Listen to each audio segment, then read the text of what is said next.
The year was 1971, November, Las Vegas. I was 31 years old.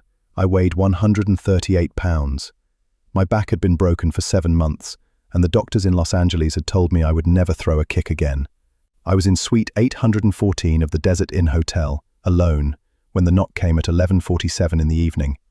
4 knocks, spaced exactly 1 second apart. I had been waiting for those knocks for 9 days. My name is Bruce Lee, and what I am about to tell you, I have never spoken aloud to anyone. Not in a single interview, not in a single letter, not in a single conversation in the 20 months I had left to live after that night. I told no one because the man who sent those 4 men to my door asked me for one thing in writing, and that one thing was silence. His name was Howard Hughes. He weighed 93 pounds. He had not stood upright in 4 years. He lived 9 floors above me in the penthouse of the same hotel, and he had spent $47,000 a month, every month, to make sure no human being walked past his door. On the night of November 24th, 1971, he broke his own rule. He sent 4 men down 9 floors to knock on mine. They carried a letter. They carried a revolver. They carried an offer of $2 million in cash. What they did not carry, what they could not have carried, was the one thing Howard Hughes had actually sent them to find.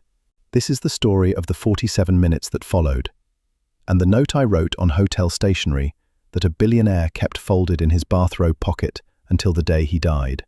To understand why those 4 men came to my door, you must understand 2 things about the autumn of 1971. The first thing is what was happening to me. On October 31st, 3 weeks and 3 days before that knock, my first leading film, The Big Boss, had opened in Hong Kong. I was not at the premiere.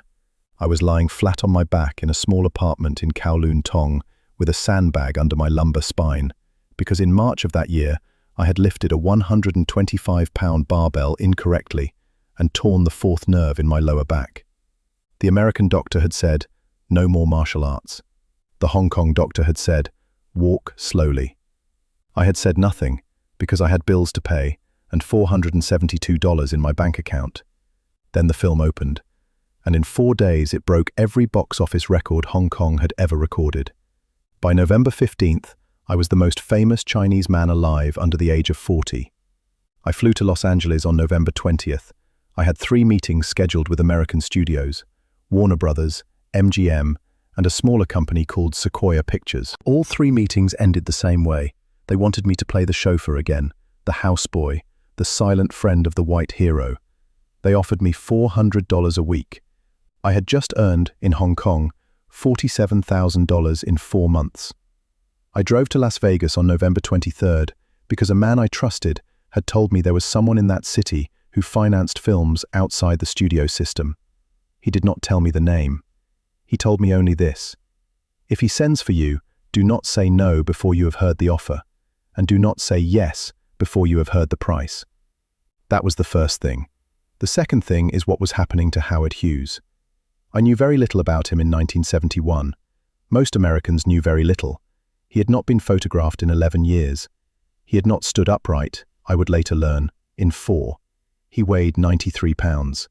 He had not cut his hair or his fingernails since 1966. He drank only bottled water from a single brand, ate only chicken broth and chocolate bars, and signed his name on contracts using a pencil because the smell of ink made him vomit. He lived in the penthouse of the Desert Inn Hotel on the 9th floor. He had bought the entire hotel in 1967 for $13.2 million, simply because the manager had asked him to vacate the penthouse. He owned, in November of 1971, 6 other casinos on the same street. He had not seen a human being he did not employ in 7 years. What I did not know, what almost no one knew, was that on November 7th, 1971, Hughes had watched a black and white print of The Big Boss, alone in his bedroom. He had watched it 4 times in a row. He had not slept for 2 days afterward. On November 22nd, he wrote a letter in pencil on hotel stationery and gave it to his chief aide, a Mormon lawyer named William Goldberg, with one instruction: find this man, bring him here, do not let him refuse. On November 23rd, I arrived at the Desert Inn and checked into suite 814 under the name James Young. The room rate was $47 a night. I asked for a room on a low floor because my back could not tolerate elevators. I did not know Howard Hughes was 9 floors above me. I did not know he had been watching the lobby camera since 4:18 in the afternoon, when I had walked in carrying one black suitcase and a thermos of jasmine tea. I did not know that for the first time in 7 years, Howard Hughes was about to send 4 men out of his floor. The 4 knocks came at 11:47 p.m. I had been sitting cross-legged on the carpet for 90 minutes, reading a book by Krishnamurti. My back was easier on the floor than on the bed. I had a cup of jasmine tea cooling beside my left knee. I stood up slowly. It took 11 seconds because of the nerve, and I walked to the door. I did not look through the peephole. I have never trusted a peephole. A peephole tells a man only what the person on the other side wants him to see. Instead, I placed my left palm flat against the door at chest height, and I closed my eyes for 2 seconds. 4 men, 3 of them tall, one of them shorter, older, breathing through his nose. The tallest one was carrying something heavy on his right hip, heavy enough to pull the line of his jacket 2 inches lower on that side than on the left. A revolver, probably a Colt, 6 rounds. I opened the door. The shorter man stepped forward first. He was perhaps 60 years old. He wore a grey suit that had been pressed that morning. He held a single white envelope in his right hand, and his right hand was trembling. Not from fear, I observed, but from a tremor I would later learn was the early stage of Parkinson's disease. "Mr. Jung," he said. "Mr. Lee," I corrected him. "Mr. Jung is the name I gave the desk. Mr. Lee is the name I was given by my father." He nodded once. He had expected the correction. "My name is William Goldberg. I am the personal counsel to Mr. Howard Hughes. These 3 gentlemen are Mr. Reardon, Mr. Anderson, and Mr. Cantrell. They are here for my safety. Mr. Hughes has sent you a letter. He has asked me to wait while you read it, and to bring back your answer tonight." I looked at the 3 men behind him. Reardon, the tall one with the revolver, was perhaps 35, former military. The way he held his shoulders told me he had been trained to fire from a standing position. He was watching my hands.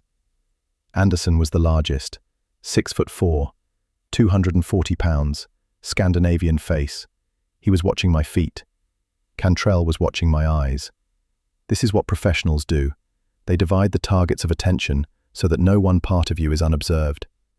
I said, "Please come in, all of you. The room is small. I would prefer to see all of you at the same time." Goldberg looked surprised. The 3 others looked at Goldberg. "Mr. Lee," Goldberg said carefully, "these men are armed. It is customary." "I know they are armed," I said. "I am not asking them to disarm. I am asking them to come inside. A door is a poor thing to speak through." They came inside.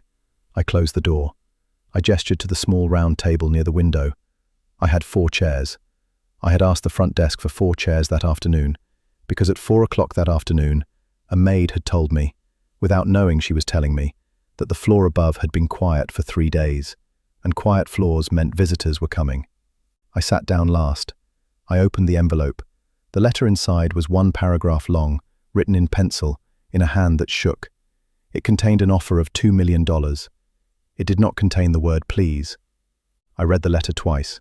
It said this: "Mr. Lee, I have watched your film 4 times. There is a technique you use in the final scene, the one you call the unbroken strike. I wish to buy it from you. Not to learn it, to own it. I will pay $2 million United States dollars in cash, delivered to this room within 90 minutes of your acceptance, in exchange for your written agreement that no other man living shall ever be taught it. The 4 men with this letter will witness your signature. H." There was no date.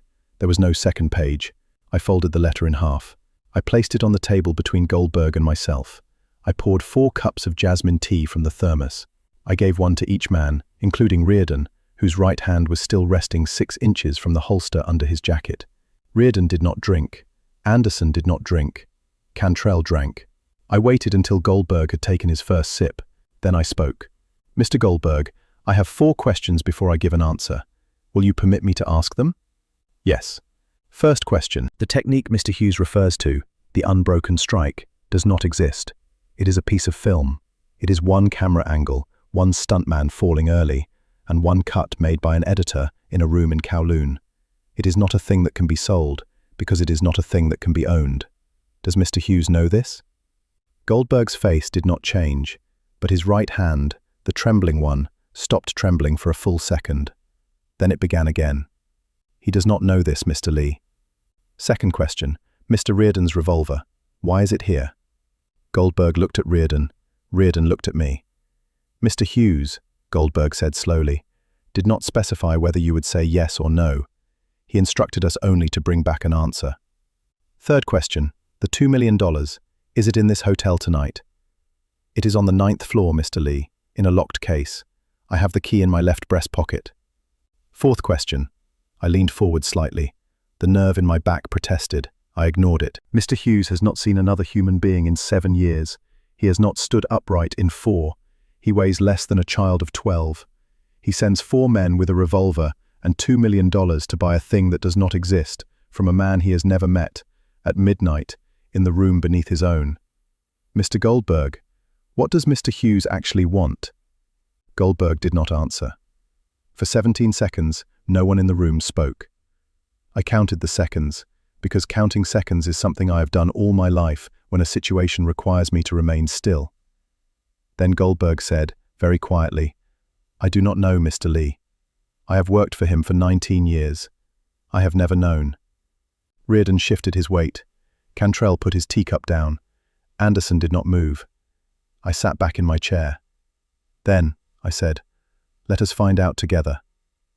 I asked Goldberg to describe Howard Hughes's day. I did not ask about money. I did not ask about contracts. I did not ask about the film. I asked, instead, the question I have always asked when a man's behavior does not match his stated purpose. Describe his ordinary day. Goldberg was silent for a long moment. He looked at Reardon. Reardon looked at the floor. Cantrell looked at the window. Anderson did not move. Then Goldberg began to speak. And once he began, he did not stop for 9 minutes. Howard Hughes, he said, woke at 4:17 in the afternoon. He woke in the same bed he had been lying in for 1,417 consecutive days. He did not get out of the bed. He had not put his feet on the floor since the autumn of 1967. He drank, upon waking, 4 ounces of bottled water from a brand called Poland Spring. The water had to be opened in his presence. If the seal had been broken, even by a fraction of a millimeter, he would not drink it. A new bottle would be brought. If the second bottle was also imperfect, a third. Some afternoons, Goldberg said, they opened 40 bottles before Hughes accepted one. He ate, between 6 and 6:30 p.m., exactly 4 ounces of chicken broth, prepared in a kitchen on the 8th floor by a Mormon cook who had not been outside the hotel since 1969. He ate 4 squares of a Hershey's chocolate bar. No more, no less. If he ate 3 squares, he would not sleep. If he ate 5, he would vomit. From 6:30 to 10 p.m., he watched films. He had 472 films in his collection. He watched them on a projector set up at the foot of his bed. He had watched the film Ice Station Zebra 150 times. From 10 p.m. to 4 a.m., he read newspapers. 4 newspapers, always the same 4. They were ironed by an aide before being brought to him, because the ink on unironed newspapers would smudge. From 4 a.m. to 4:17 p.m., he slept. He had not made a phone call in 3 years. He communicated with his aides through handwritten memos, written in pencil, on hotel stationery. He had written, Goldberg estimated, more than 10,000 memos in the past 5 years. He had not been touched by another human being since 1968. When Goldberg finished speaking, the room was silent again. I looked at the letter on the table. I looked at the 4 men around me. I looked at the cup of jasmine tea in my own hand. And then I understood. I understood why Howard Hughes had watched The Big Boss 4 times in a row on the 7th of November. I understood why he had not slept for 2 days afterward. I understood why he had sent 4 men, at midnight, 9 floors down, with a revolver and $2 million, to buy a technique that did not exist. I said, Mr. Goldberg, may I have a sheet of hotel stationery and a pencil? He produced both from his briefcase. He had come prepared for a signature. I took the pencil. I wrote, on the stationery, 1 sentence. 11 words. I folded the paper in half. I folded it again. I placed it in front of Reardon, not Goldberg, but Reardon, the man with the revolver. I said, Mr. Reardon, I am going to ask you to do something. I am going to ask you to take this note upstairs to Mr. Hughes. I am going to ask you to give it to him yourself, with your own hand, not Mr. Goldberg's hand, yours, and I am going to ask you to wait in the room while he reads it." Reardon looked at Goldberg. Goldberg, for the first time, did not look back. He was looking at me. "Mr. Lee," Goldberg said, "Mr. Hughes does not permit Mr. Reardon to enter the bedroom. Mr. Reardon has been with us for 4 years. He has never been inside the bedroom. Only myself and 3 others are permitted past the outer door." "I understand," I said. "That is why I am asking Mr. Reardon." Reardon picked up the folded note. He looked at it. He looked at me. "What does it say?" he asked. "It says what Mr. Hughes needs to read. It does not say what he wants to read. That is the difference between a man who is afraid of dying and a man who is afraid of something worse." Reardon stood up. He was, I observed, no longer watching my hands. He was watching the note in his own. "And the $2 million? Goldberg asked. "The $2 million, I said, remains in the locked case on the 9th floor. I will not accept it tonight. I will not accept it tomorrow. If, after Mr. Hughes has read the note, he still wishes to send the money, send half of it to a children's hospital in Hong Kong. Send the other half to a small Buddhist temple in Hong Kong called Po Lin. Do not put my name on either gift. Do not put his name on either gift. Tell the hospital and the temple only this.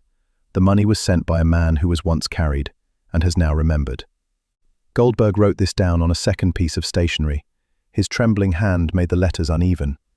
Reardon walked to the door. He paused. He turned back. "Mr. Lee," he said, "I have never asked a man this question in my life, but I am going to ask you. What is the technique?" I looked at him. I looked at Anderson, who had finally moved, who had finally looked up from my feet to my eyes. I looked at Cantrell, who was still watching the window. I said, "Mr. Reardon, the technique is the same technique every human being is born with. It is the ability to refuse one more thing. Mr. Hughes lost it somewhere between his 40th and his 50th year. He has been trying to buy it back ever since. He cannot buy it back because it was never sold. It was only set down, and what is set down can be picked up again by anyone at any moment for no price at all." Reardon nodded once. He left the room. The door closed behind him at 12:14 a.m. The 3 remaining men, Goldberg, Anderson, Cantrell, sat with me, in silence, drinking jasmine tea, for the next 22 minutes. We did not speak of Hughes. We did not speak of money. We did not speak of the film, of Hong Kong, of revolvers, of contracts, or of the note that was, at that moment, travelling up 9 floors in a private elevator to the bedroom of a man who had not been touched in 3 years. We spoke of small things. Anderson, the large Scandinavian, spoke first, after 11 minutes of silence. He said his mother was from a small village in Norway called Stryn. He said she had taught him to make a soup from cabbage and salted lamb, and that he had not eaten that soup in 14 years because his mother had died in 1957, and he had never asked her to write down the recipe. I told him that in southern China there is a soup made from white radish and pork bone, and that my own mother used to make it on rainy days, and that I did not know the recipe either. I told him that the recipes our mothers do not write down are not lost. They are kept inside the people who tasted them, and the only way to find them again is to cook badly, many times, until the bad cooking begins to taste like the memory. Anderson looked at me. He said, "Mr. Lee, I am not a man who cries." "I know," I said. "Neither am I." Cantrell spoke next. He said he had a daughter who was 7 years old. He said he had not seen her in 4 months because his work required him to live in the Desert Inn Hotel, and his wife would not bring the child to Las Vegas. He said his daughter had asked him, the last time he had seen her, whether he was a real father or a man pretending to be a father. I asked him what he had answered. He said he had not answered. He had bought her an ice cream and changed the subject. I said, "Mr. Cantrell, a child who asks that question is not asking for an answer. She is asking to be told that the question is allowed. The next time you see her, do not answer it. Tell her instead that it was a brave question and that you are honored she asked it. Then ask her what she would like the answer to be. The answer she gives you will tell you what kind of father she needs. That is the only useful answer in the conversation." Cantrell wrote nothing down, but I watched his eyes, and I knew he would not forget. Goldberg spoke last. He spoke for the longest time. He spoke about Howard Hughes, not the Hughes of newspapers and businesses, but the Hughes of 1938, the man who had flown a single-engined plane around the world in 3 days. the man who had landed in New York to a crowd of 1 million people, the man who had been embraced by his mother on the airfield and had said, that night, at a small dinner, "I am happy. For the first time in my life, I am happy." Goldberg said, he has spent every year since then trying to be that happy again, and the more he has tried, the further he has gone from it. He thought, for many years, that the happiness was in the speed of the plane. Then he thought it was in the money. Then he thought it was in the silence. Now he thinks it is in a technique a Chinese actor used in a film. He is wrong, Mr. Lee. He has always been wrong. I said, he is not wrong, Mr. Goldberg. He is only looking at the wrong end of the same true thing. The happiness of that night in 1938 was not in the plane or the crowd. It was in the moment between the propeller stopping and his mother's arms reaching him, the moment when there was nothing more to refuse and nothing more to accept, and he was simply allowed to be still. That is the only technique I have ever learned, and it cannot be bought because it cannot be lost. It can only be forgotten, and what is forgotten can be remembered in any room, at any hour, by any man, including Mr. Hughes, tonight, on the 9th floor, when he opens that note. At 12:36 a.m., the door opened. Reardon was standing in the doorway. He was crying. Reardon did not enter the room. He stood in the doorway with the door half open, and he held something in his right hand that I could not at first see. It was a second folded piece of hotel stationery. He walked across the room. He did not look at Goldberg. He did not look at Anderson or Cantrell. He walked directly to me, and he held out the folded paper, and he said only 2 words. He answered. I took the paper. I unfolded it. The paper had been written in pencil. The hand was the same trembling hand that had written the original letter, but the trembling was worse. The letters wandered across the page. Some words were illegible. The sentence at the bottom had been written, erased, and written again. It said this: I do not know how to begin. Tell him I do not know how to begin. H. I read it twice. I folded it. I placed it on the table beside the first letter and the empty envelope. I looked at Reardon. His face was wet, but his hands were steady. The revolver was still in his holster, but I knew, looking at him, that he would never draw it again in his life. Some moments change a man permanently. The moment Reardon had spent standing beside the bed of Howard Hughes, watching that 93-pound man read 11 penciled words and weep without sound. That moment had been one of them. I asked Reardon, did he stand? Reardon nodded. He stood? He put his feet on the floor, Mr. Lee, for the first time in 4 years. He stood for 47 seconds, then he sat back down on the edge of the bed. He asked me to bring him the pencil. He wrote the note. He gave it to me. He asked me to tell you exactly this. Tell Mr. Lee I will try. I will begin tomorrow. I do not know how, but I will try. The room was silent. Goldberg was looking at the second note on the table. His trembling hand was, for the second time that night, completely still. I said, Mr. Reardon, what did my note say to him? Reardon looked at me. He had not read the note. He had carried it sealed. I do not know, Mr. Lee. I took the original first sheet of stationery, the one I had folded and given him, from the pocket of his jacket, where he had placed it after Hughes had read it.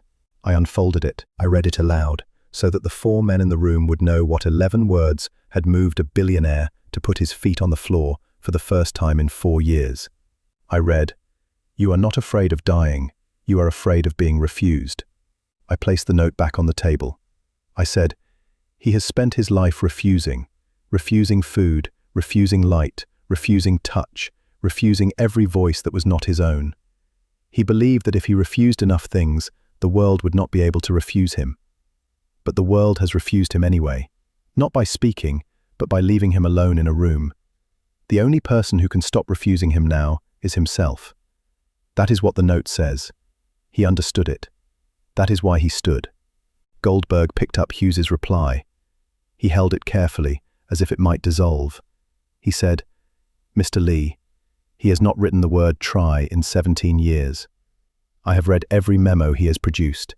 He does not use that word. He uses order. He uses require. He uses demand. He has not written try since 1954. I said, then 1954 is the year he set it down, and tonight is the year he picked it up again. At 1:08 a.m., Goldberg stood. He gathered his briefcase. He gathered the original letter, the reply, and my note. He placed all three in the briefcase. He locked it with a small key on a chain around his neck. He said, "Mr. Lee, the $2 million. Mr. Hughes wishes to send it as you instructed. Half to the Children's Hospital in Hong Kong, half to the temple at Po Lin. He wishes it to be sent in the morning, by wire, before he can change his mind." I said, "Then send it before the sun rises in Hong Kong, Mr. Goldberg.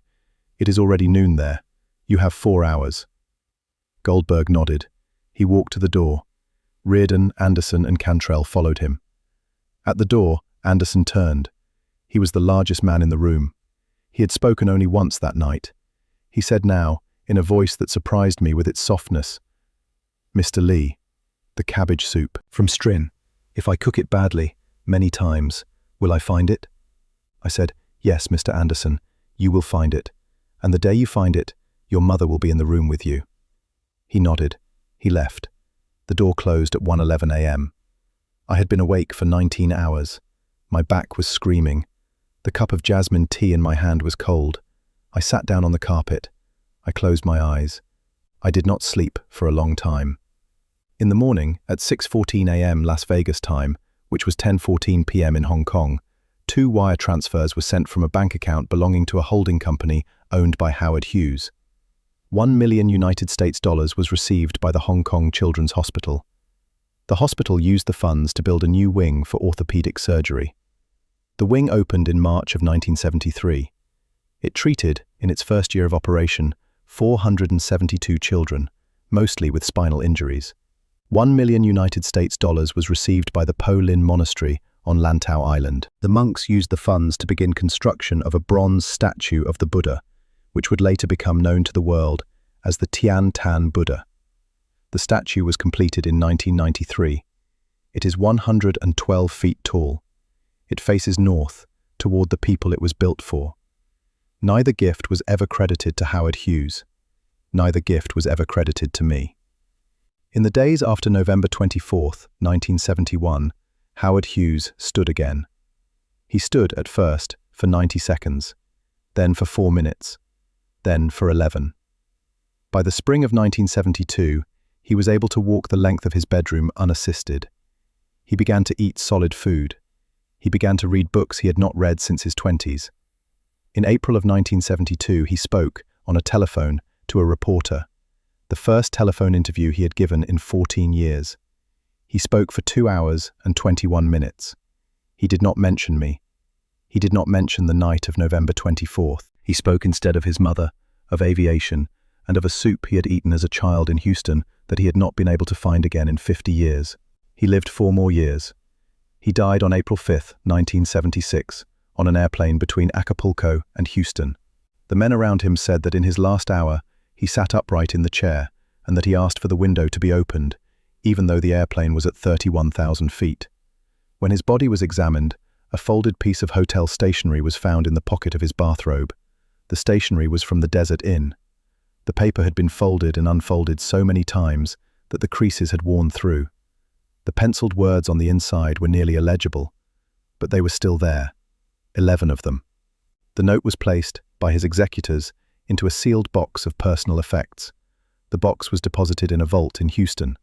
It was sealed by court order for 75 years from the date of his death. The seal expires on April 5, 2046. On that date, the note will be read by a stranger, in a room far from the one where it was written, 53 years after the night I am describing. I will not be alive to see it, but the note will speak. It will speak the 11 words, and whoever reads them will understand, in a moment, what a billionaire understood at 12:34 a.m. on the 25th of November, 1971, when he put his feet on the floor for the first time in 4 years. I have been asked many times, in the 20 months that remain to me, about my fights, about my films, about my philosophy, about the speed of my hands and the snap of my kicks, and the strength I have built from a body that doctors said would never strike again. I have answered when I could, honestly. But there is one question I have never been asked, because no one knows to ask it. The question is this: what was the hardest thing you ever did? And the answer is not a fight. The answer is not a film. The answer is not a kick or a punch or a 1-inch strike or a barbell or a back that was broken and rebuilt. The answer is the night of November 24th, 1971, in Suite 814 of the Desert Inn Hotel in Las Vegas, Nevada, when I sat down across a small round table from 4 armed men, and I refused $2 million in cash, and I wrote 11 words in pencil on a piece of hotel stationery. And I asked a man who had spent 4 years lying in a bed 9 floors above me to stand up. That was the hardest thing. Not because of the money. The money was easy to refuse. Money is always easy to refuse, once a man has decided what he is doing with his life. It was hard because in that moment, I understood something I did not want to understand. I understood that the man on the 9th floor and the man on the 8th floor, Howard Hughes and Bruce Lee, were not as different as the world wished to believe. We were both, that night, men who had spent our lives refusing things. The difference was only this: I had not yet forgotten how to stop. He had. And the 11 words I wrote on that piece of hotel stationery at 12:11 in the morning were not a gift I gave to him. They were a reminder I gave to myself. I am Bruce Lee. I died on July 20th, 1973, 20 months and 26 days after the night I have just described. But the note is still folded.